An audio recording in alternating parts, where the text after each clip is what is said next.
Hello everyone, in this video I will show you how to restore deleted contacts in Samsung Galaxy S24.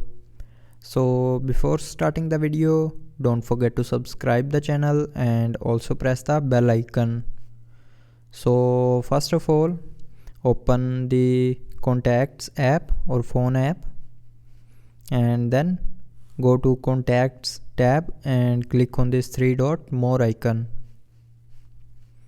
Now here click on recycle bin and here press and hold on the contact you want to restore and click on this restore icon.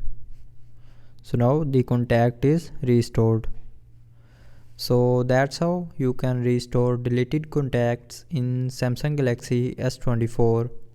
So I hope you liked the video. Thanks for watching.